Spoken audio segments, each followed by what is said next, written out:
Hello, my friends, and welcome back to another episode of the Everyday Boss podcast. I'm your host, Jennifer Jayne, and I'm so glad you're here. Today, Lisa Simone Richards is joining me, and she is the co-founder and CEO of Pearl Spark Pages, a luxury stationery brand designed to help female founders push past imposter syndrome, increase self-confidence, and build thriving businesses through mindful self-reflection.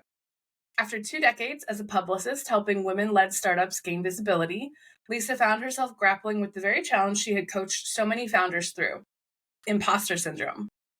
Even with years of experience, she recognized how deeply our inner dialogue shapes our reality, influencing how we show up in business and in life. Determined to shift that narrative, she developed a journaling framework to help women entrepreneurs cultivate confidence, trust, and authenticity, and this became the foundation of Pearl Spark Pages. Through beautifully designed paper products, Lisa's mission is to empower female founders to embrace their true potential, one page at a time. Lisa, thank you so much for being here and welcome to the podcast. I'm so psyched to be able to have this conversation with you. Thank you for the invitation. Absolutely. We have met we're both Canadian, which is lovely. I don't often get the chance to have too many Canadians in my world just because my network started in the US, so it's mostly Americans. Not that there's anything wrong with them. We love them dearly. But it's extra exciting for me to have a conversation with a Canadian who speaks the same language and has gone through some of the same challenges around finding networks and really mapping out their own progress, because it's just not the same for some reason here. And I feel like I'm qualified to call that out because I lived in Texas for 10 years. I'm super excited because you recently made a pivot into the Pearl Spark Pages. So let's talk about kind of that journey and that origin, your new origin story, if you will. Yeah, it's really funny to have this conversation because here's something fun fact you might not be aware of. You literally met me the day of I have to change and do something different. Oh. It literally Wow. happened at the event that we were at. That's so crazy. Yeah, so long story short, bringing the readers up to speed. So I've been in public relations for 20 years, ever since I was in university. Back in 2002, Samantha Jones from Sex and the City made it look super fun. Best parties, fashionable events, and beauty and stuff. And I was like, yeah, I'm in it. So I did PR for 20 years in fashion, beauty, fitness, anything I loved, I did the PR aspect of it. And it was super, super fun. I had a really good time. I pivoted through different areas from working in an agency, working in-house with brands, eventually becoming an entrepreneur and working with clients of my own, having my own agency, doing coaching and consulting. But long story short, in the last 3-ish years, I wasn't having as much fun. I wasn't seeing the results that I was typically used to. And I was starting to think, okay, is this what I want to dedicate the rest of my career to? Because I got another solid 20 years to go and I'm not sure. So, the wheels have been turning that maybe there's going to be a pivot coming up. And back in September, so you and I met in October, the month before in September, my husband and I were in Indigo. And I know you know what that means, but for our American friends who are listening, they're like, what's that? So Indigo is our version of Barnes and Nobles. So my husband and I were in a bookstore. He's a huge reader. And I've been a journal planner girly my entire life. I can go back into my mom's basement and find mine from grade school, from my 20s, from high school. They're all there. Amazing. So I was looking, I've always loved it. Who knew I'd end up going in this direction? Complete plot twist for me. So my husband and I are looking at journals in Indigo. He's looking for something along the lines of travel, recipes, reading. I'm looking for something in entrepreneurship. And everything I was finding was either very what's your strategy? What's your mission? What's your purpose? What are the analytics? And I'm all for that. I'm super type A in my masculine, high achiever on the go. So I'm down with that. But it wasn't what I was in the mood for. On the other hand, I was seeing very much how would you like to feel? And I'm like, okay, I like crystals and stuff, but I'm not super, super woo. So I need something in the middle. And that's when it started opening up for me that I'm like, okay, journaling is a huge industry, but I'm not seeing something specifically that I'm looking for as a female founder. So that had me start thinking. Of course, Facebook started Facebooking, and then I was getting invitations to do free challenges on how to create a journal and a planner. So I was taking those challenges. And then when we met in October, I was on stage giving a talk that was supposed to be all about visibility. Probably the same one I've been doing for about 7-ish years, talking about the ABCs of visibility, building awareness, buzz, and credibility. But what nobody knew in that moment as I was getting on stage is that I hadn't been getting the results for my clients that I was used to. And I wasn't feeling comfortable going on stage talking to people about how to get visibility when I haven't even been doing the best job of it. And that led my own imposter syndrome to come up. So I had access to be on stage for about 10 minutes. I'm pretty confident I didn't even last for 5 minutes because I was having the thoughts of who am I to be talking about this? And, as I'm on stage looking out at the crowd, who was about 150 female founders, I had the opportunity to meet a number of them the night before and then earlier in the day at the event. Such a welcoming room. And I just felt like, you know what, I can kind of like drop the mask and just be a little more real here. So I decided to kind of can the ABC talk and talk a little bit more about how to really have confidence being seen. Because something I've seen with my clients over and over again is even if I had Oprah's email address, they probably wouldn't reach out to her because they didn't feel like they were ready to just yet. So I want to talk a little bit more about like how to amp yourself up and recognize who you really are and know that you do deserve that visibility. And that was kind of the pivot point for me to start creating these journaling frameworks that you see in the Female Founders Journal, which is the first product that I've created through Pearl Spark Pages. And yeah, that was the beginning of the shift. And here we are 6 months later. Amazing. You said so many good things. One of them being, it was a very welcoming room. Christina and Maria from High Vibe Women and the Social Snippet do an incredible job. Shout out to them. And I love being in their spaces. But I think it's so true in that, like, so often we don't unintentionally tangle parts of our identity with the results we can produce, or like how many clients we're serving, or even when we do the work to like not focus on numbers and not let them control us. When we're not getting the results, we're not seeing the conversion, it can really affect our morale. And I've gone through seasons of this where it's just like, okay, I give up. Like, what is even the point? I'm only helping 2 people. Okay, but you're still helping 2 people. So I can understand how that definitely played a piece of that like feeling around the lack of confidence. But I love what you've created with this idea of like prompted journaling. I struggle so hard with a blank page, right? Like I need something. I journal a lot with my oracle cards or my tarot cards because it gives me a starting point and something to process through. But how did you like kind of like, you said you love journaling and you noticed there was a gap in the market, which is usually where brilliance lies. But how did you pull from your own journal or your own reflections? Like how did you kind of craft this and bring it together? It's really funny to have this here, and fingers crossed I'm not creating a ton of background noise. And I know the listeners can't see this, but this journal that I'm holding in my hands right now is kind of the beginning of where it started. A blank notebook that I picked up from Indigo for $30. Now that I look at the back of it, I'm like, Lisa, you need to go to the dollar store more often. But you know what? If that got us started, let's not talk. It's the best $30 you ever spent then. Yeah, we're gonna move past that. Anyway, as I'm going through this transition, I started journaling, and it's so fun to look back through this and look at the entries from October and through now and see that I also struggled with a blank page. And I could tell the days that I was like, I said I would journal every day. What can I write to just fill this up and be done with it? Yeah. And say, I did the thing, I checked it off. And so as it evolved, it started being more like, okay, well, what could I do maybe as a quick morning prompt and an evening?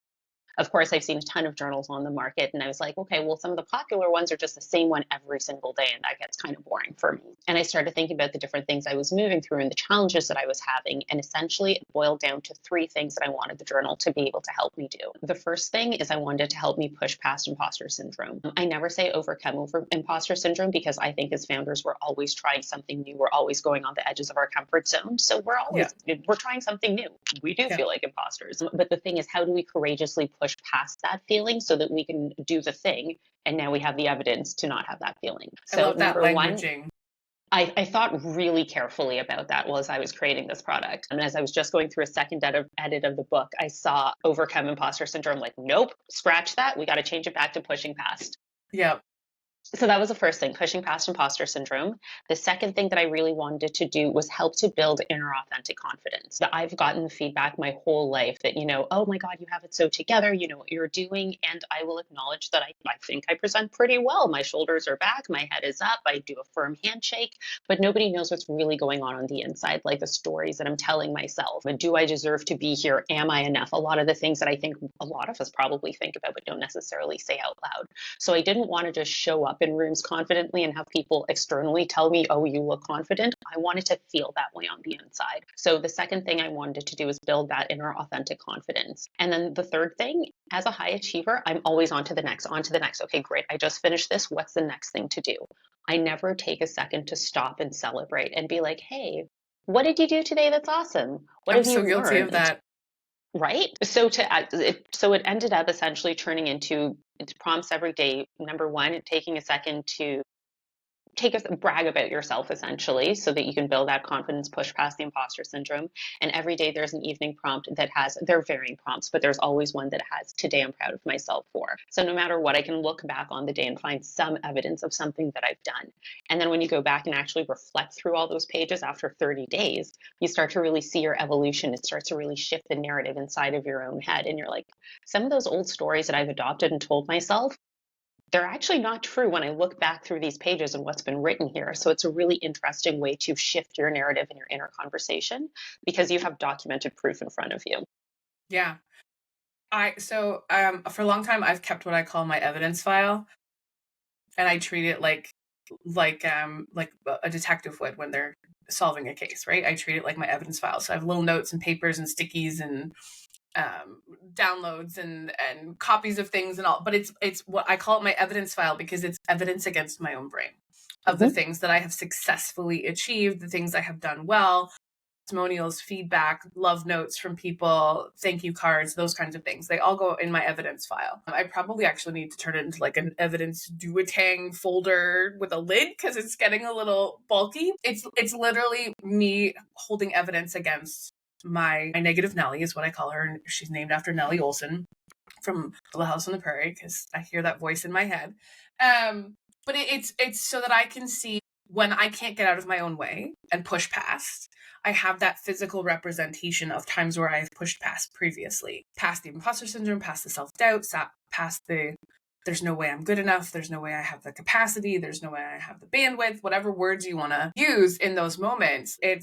I line it up and I stack the evidence against my own brain. And it's been one of the best things I've ever done for myself. Stack the evidence. That's exactly a term that I've used as well. And I'm trying to find a way to do something like that digitally because I have another idea in the works and I definitely want to do that online. So stay tuned. In a few months, we might have an announcement on that. That would be amazing. Count me in. I would love to, especially digitally, right? Because like sometimes I'm like, oh, if I ever lose this, how am I going to use it against my brain if I lose it? That would be amazing. Yeah. So when it comes to starting a journaling practice or pushing through that lack of confidence and that imposter syndrome, where do you point people to start? Like, what is the first step other than buying your female founder journal? For me, it's all about creating a habit. And I think a lot of entrepreneurs have read or are fans of Atomic Habits and Stacking Habits. So there are things that we're already doing. How do we make it a part of that? So for me, the way that I use the Female Founders Journal, like this is a cornerstone of my workday. So I think a lot of founders, a lot of the time, will open up our laptops, turn on our computers, we jump into our inbox, we have a few reactive things that we need to do, and we haven't taken a second to really ground ourselves. I think about as I was moving through that challenging time in PR, like every morning when I woke up, it was just, what do I need to do to get through today?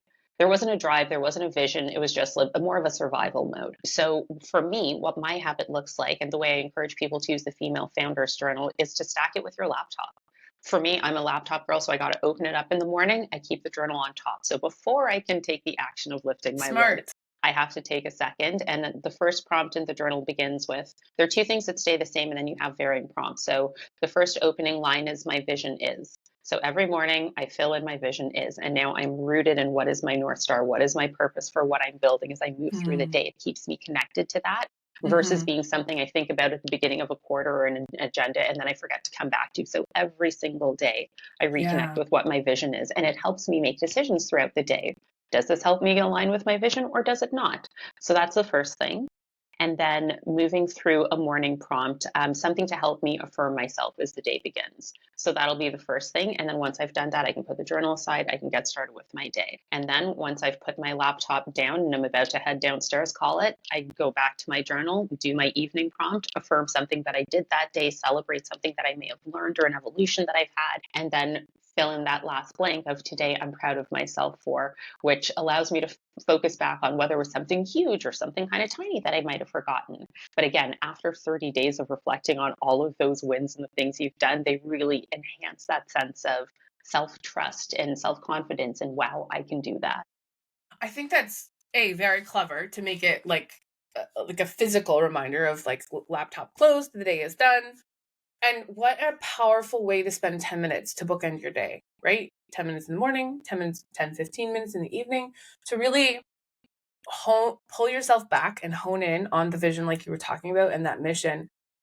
I think I know myself have made this mistake, and I'm not even can't even say I'm not currently making this mistake of not keeping the vision directly in front of me and not staying connected to like the bigger purpose. And I know that the seasons where I'm like really in tune with the mission, the purpose, I have visual reminders, I have things directly in front of me that holds my feet to the fire and that brings me back to the center of the bigger purpose, right? And when I'm able to tap into that and constantly be reminded of it without having to be like, okay, this is what I'm doing, I like really felt like right, and like trying to push into it almost from a masculine place of trying to tap into that energy. I'm so much more purposeful. I don't like using productive. I lean into purposeful.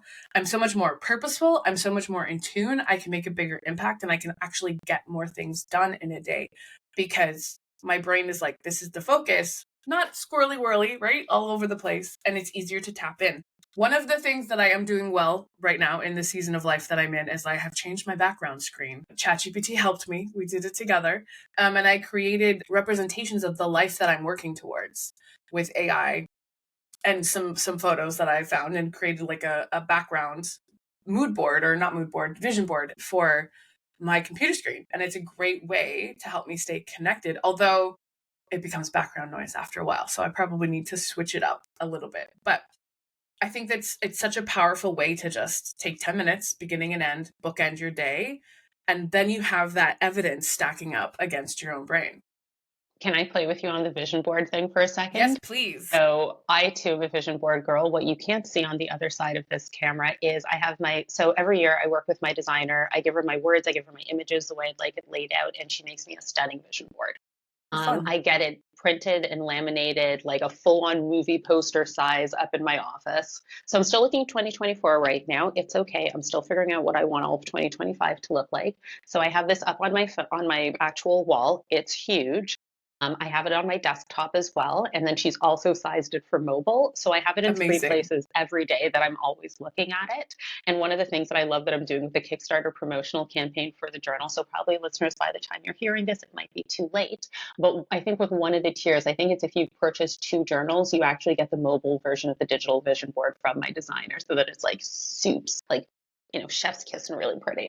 Amazing. Maybe it'll be a digital product one day. Keep an eye out. You never know. If people love it, it's never too late to be like, okay, we're just gonna put a price tag on this thing and bring it back in. I love it.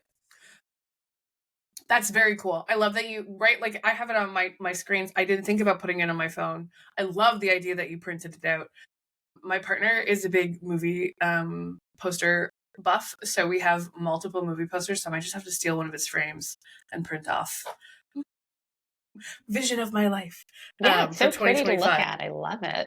Yeah, that's amazing. I love that you even like elevate it so much further and take it to like an actual design element so that it's not just like yay, but also aesthetic so that you like enjoy looking at it. I think sometimes I have found myself getting lost in the photos and the pictures and like I just stare at it and I'm like, I can't wait to be in the mountains or like look at that. For me, the vision for 2025 has a lot to do with regrounding like to the earth. We're moving out to Alberta this summer. Fingers crossed that it's the summer. I want to have a garden. I want to spend more time in nature. I want to like literally hug trees in the Rockies, and let my dogs play and have a backyard and like just a slower pace of life. Because I found the last 4 years that every day just seems to be going by faster and faster, and I'm getting lost in the doing of things, which I imagine having a really solid journaling practice would help pull me back a little bit.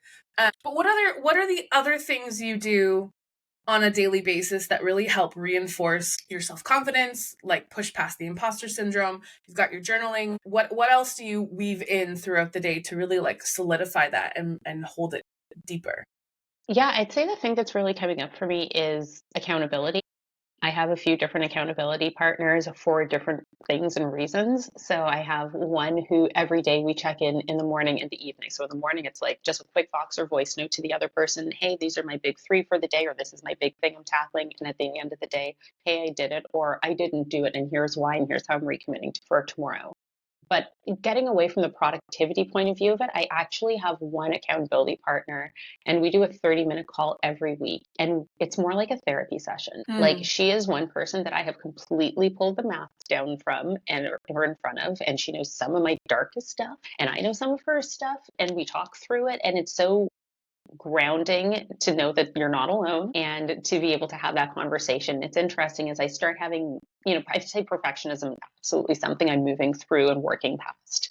And the more that I drop that and connect with people, like you can see other people relate to it. They might be going through something similar as well. And it's created a lot of really, really great connection. That's So, yeah, amazing. having those conversations just, it really gets rid of that I'm in this alone feeling. Well, and it sounds like you've taken like having a business bestie to the next level, right? Where there is transparency and honesty, and it's not just like, yay, we're besties and we talk the same language, but like also being real and transparent in that relationship can be very supportive. I have a business partner who's also my business bestie. And then I also have someone who I now call one of my best friends who has been with me through a lot of business ebbs and flows, but also life ebbs and flows, and has been one of the few people, same, where I'm like completely transparent with. Although we haven't done an accountability element, and my brain's going like, oh, I wonder if she wants to like daily texts and check in on like the big three. I think that's such a great idea to just have that physical reminder as well. Yeah, I live and die by my calendar. So I think I have four different accountability partners. And like it is Thursday is a call with this person, Monday at 9 is a call with this person. It's like every week standing call. So it's not even a surprise. That's awesome. That's awesome. For my little ADHD squirrel brain, if it's not on my calendar, it doesn't exist. So I put my like even my friends I have recurring calls with just so that they stay in top of mind, because otherwise I'm one of those people who it'll be 6 months, maybe a year since you've heard from me. It's not that I've forgotten you, except that I've forgotten you, kind of thing, right? Like I've forgotten to remember you is more the way it goes. Amazing. So what else have you learned in this journey of pivoting? What else has like really come up for you that either has challenged you or surprised you? Yeah, interesting because this has been such a complete shift. Like, what have I not learned? How do I boil that down into a short answer? Moving from 20 years in a service industry to now having a CPG consumer packaged good business. Like, I didn't know anything about writing a book, getting a trademark, getting it copyrighted, finding a manufacturer, working on supplier costs. Like, this is all new to me. So Mm-hmm. that got figured out pretty quickly, which is pretty cool. I think the thing that's kind of surprising, which is interesting, and I briefly alluded to it earlier, so let me share just really in a little more detail so that there's context. The way that I'm launching the Female Founders Journal is through a Kickstarter campaign. So that is a crowdfunding platform where we pre-sell the product before it's been manufactured. And with Kickstarter, it is a 100% all or nothing crowdfunding tool. So we finish on Friday. I think we're currently at 82% funded. If we're not at 100, it is a wash. Nobody's credit cards get charged. If we hit 99%, it is a wash. Nobody's cards get charged. So we must hit 100. So, of course, I have been marketing this and pushing this and sharing this. And what has been so cool to see is how supportive community is. I can't tell you how many mornings I have opened LinkedIn and seen my journal. I'm like, I didn't do that. And it's somebody in a community that I'm a part of who's posted it. It happened 3 times in one day. I was like, I have been on Amazing. calls where people are like jumping in and interrupting, saying, hey, Lisa's working on this project right now. Like, even if you're not necessarily going to buy a journal, skip your coffee today and make a pledge towards it. And then I see 6 people back the project immediately. So Amazing. seeing people sharing it on social, like the community support has just been the most touching thing. And especially because I'm an absolute lone wolf, I have only child syndrome. I like to do things on my own. So like number one, having a co-founder and my husband is a shift for me because I've been doing entrepreneurship by myself for the last 10 years. And then actually having all of the support has just been the most overwhelming thing. I'm so grateful. It's so cool. It's always surprising to me when you don't expect it, but the community you've built, even doing other things, right? Like doing a million other things, and all of a sudden there's just this community of people around you supporting you and bringing their communities with them. It's kind of magic. But to be the recipient of that, I have to imagine just feels so much more like overwhelming and juicy in the most Yeah. delicious ways. Sometimes I have to take a second before I open up Instagram because it almost feels like too much. Like I can see that this message is like, hey, I included you in my newsletter. And I'm like, I just have to take a second to like before I can like drink that in, which it's the most positive thing. Like it's Yeah. a lovely message to receive, but it's also been like, Ooh, I really get to receive this now. I'm someone who prefers to be self-sufficient. So to have other people rallying for me is a shift, and I'm totally opening up to it. So I'm so grateful for the experience. Yeah, going from kind of solopreneur or leading an agency, how has that impacted the shift in your business? Because I also recently, within the last like year and a half, started working with a business partner, and it shifted a lot of how I work. But how has that changed for you? I love that I can lean into my strengths and like not be in the things that I just don't want to say not don't want to be in, but quite frankly, that is what it is. So right now, well, not right now, my husband is my co-founder. It's going to stay that way. And I'm not saying he necessarily loves doing the operations and the logistics and the finances, but I know I definitely don't. It's not my strength. I'm great with Yeah. coming up with the idea and the marketing. I'll happily get on a live, no problem. He's not doing any of that stuff. Absolutely not. So we have our divisions, and it's great that I can lean into what I'm good at. And when it comes to other things, I'm like, quite frankly, I don't care. Like, that's all you. Just let me know what the decision is. Yeah, I think that's one of the things that I found most magical. While sometimes working with a partner can be an interesting exercise of like letting go of control, I have found that the more control I let go of things that like are not my zone of genius, the better the results, the easier the flow, the faster we move through things. And it's been one of the most uniquely challenging but enlightening evolutions of taking on a partnership in business. And we've accidentally landed into a zone where we're actually helping a lot of partnerships too. Maybe because we're doing a good job. So who knows? It's amazing. Um, yeah, it's really cool how circumstances and life journeys really kind of circle back into our business. For you, that's been this pivot over the last 3 to 4 months. Wait, more than that now. We're in March. So like Six-ish. It started in six-ish. September. Yeah. But in a year, when you hit that 1 year mark, like what a celebration that will be for you. Oh my gosh, yeah. I hadn't thought about it, but there is a partnership that still needs to be inked out on paper. 2025. We still need to docu-sign it, I suppose. But yeah, that it's interesting. I hadn't considered, but September is going to be a pretty cool anniversary. That's amazing. I love that you've got things mapped out and you're like targeted. You're on point for the future of this company. It's really funny because I'm in a state of feeling a little bit lost right now. Like, I've always heard about brides after their wedding who are like, oh my God, I don't know what I'm going to do now because I spent the last year planning my wedding. I was not that bride. Like, I was like, babe, it's going to be a party. It'll be a cool day, but I'm not spending a year talking about this. We're getting a planner. They can do it. And like for me, this Kickstarter campaign has been the last like 3 4 months of my life. And now, and I keep wanting to think about the next thing, but it's Tuesday, it finishes on Friday. I am tunnel vision. I'm like, you cannot think about anything else but Kickstarter until Friday. After Friday, go ham.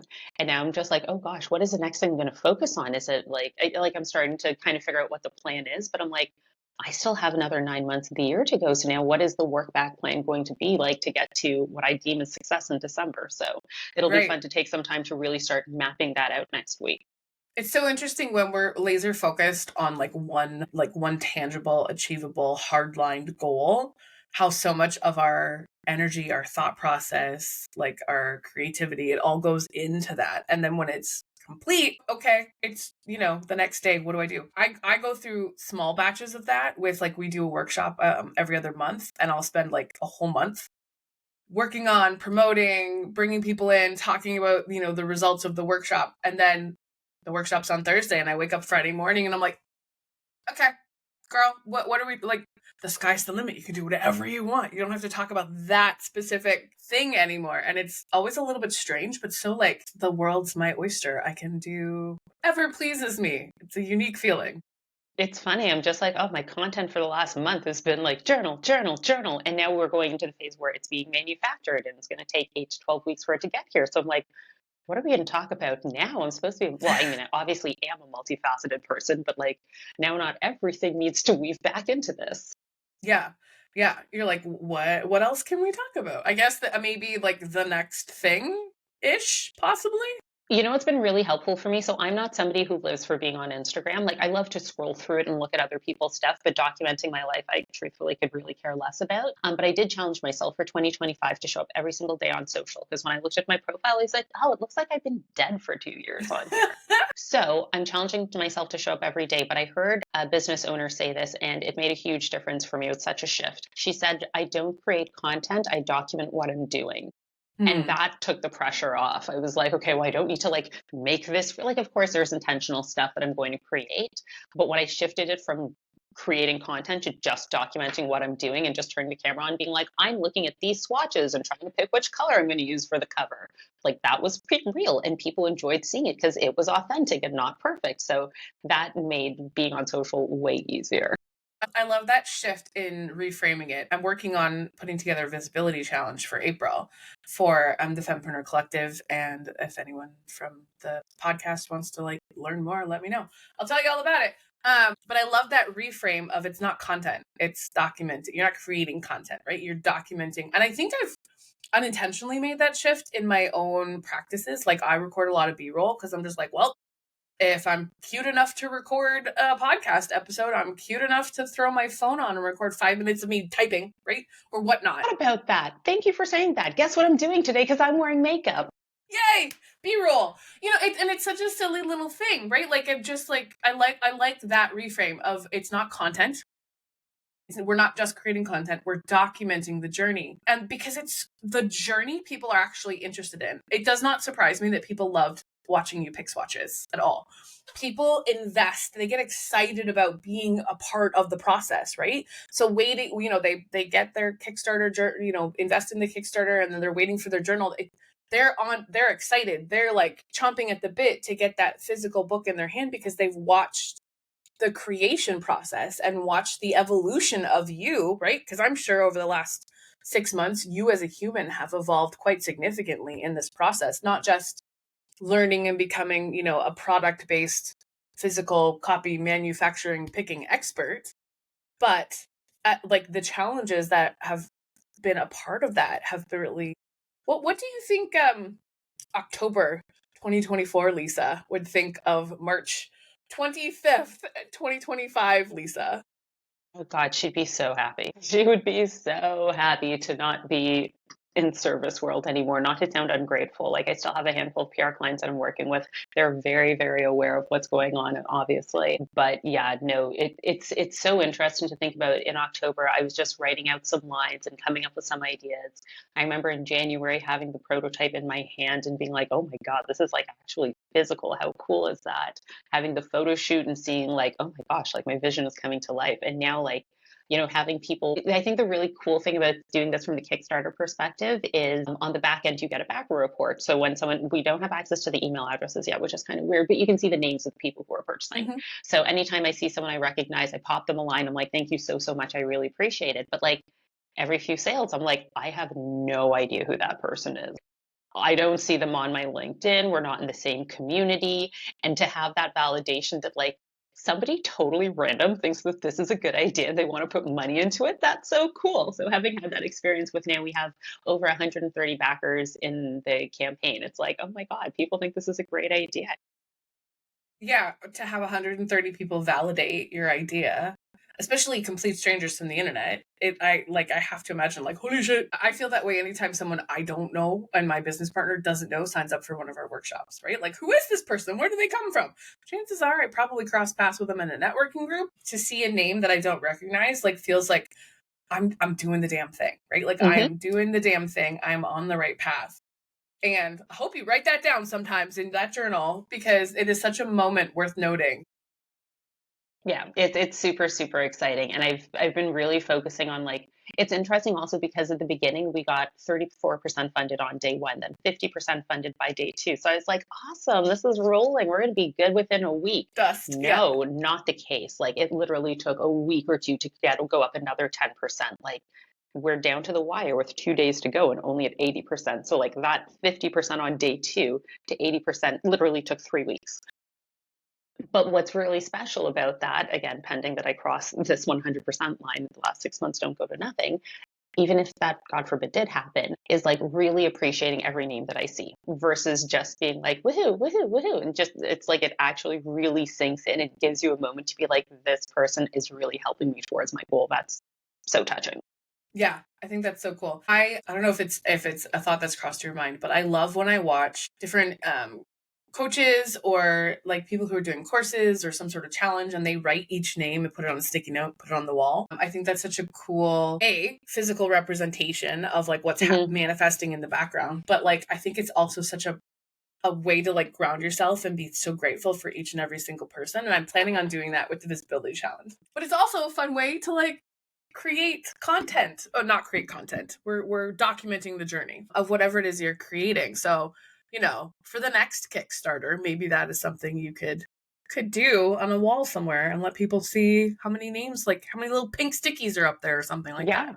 That would be such a fun idea because there definitely will be more. Like it's so interesting learning about cash flow in a product business. So yes, the next product will totally be Kickstartered as well. That's so cool. Amazing. All right, Lisa, what is on deck? The Kickstarter goes through. We're just claiming it. It's going to happen. Absolutely. The product gets delivered. Where are you putting, I know you're working on figuring it out, but like what do you envision possibly happening in the next 6 months? Yeah, I'm definitely clear on that, even though I was like, I need to figure out what I'm doing next. So we're going to have our Shopify store set up so that we can do D2C on e-commerce. We are going to be listing the product on both Amazon and Faire because there are already shoppers on there. So Faire is going to be my first foray sort of going into retail.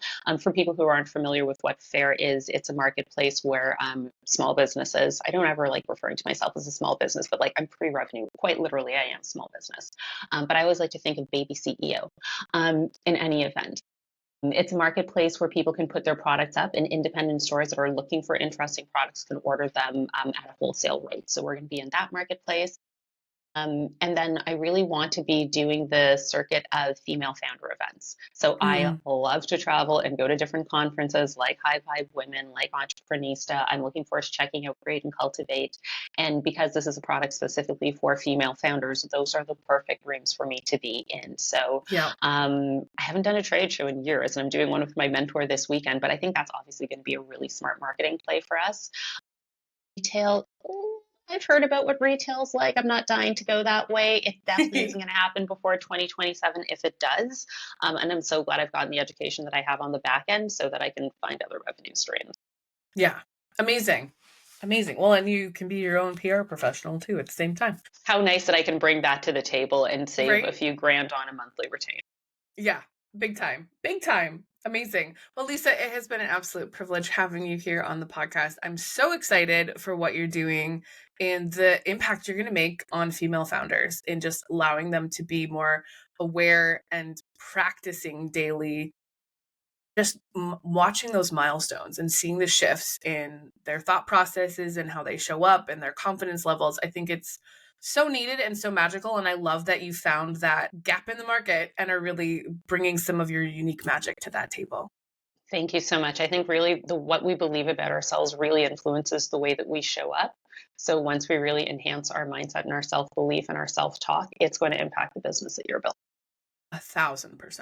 1,000%. All right. So where can people connect with you? How can they get their hands on, we're assuming, a direct copy of the journal? Because the Kickstarter will be over by the time this goes out. So like, how does someone order? How do they get their hands on it? I would say the best place to come find me is to head over to www.femalefoundersjournal.com. That's where we have a free 7-day sample of the journal. And then, of course, once you're on our email list, you'll get news to the latest that we're doing. Or alternatively, if you're an Instagram girly and you want to follow me on Instagram, our company is called Pearl Spark Pages. So the Instagram handle is at Pearl Spark Pages. Amazing. Lisa, thank you so much for being here. And to all of our listeners and anyone who's watching on YouTube, thanks for being here. Make sure you hit that like or follow button and share this with your friends who you think are female founders who would benefit from this journal, which should be like all of your friends. Anyways, love you. Go build your empire.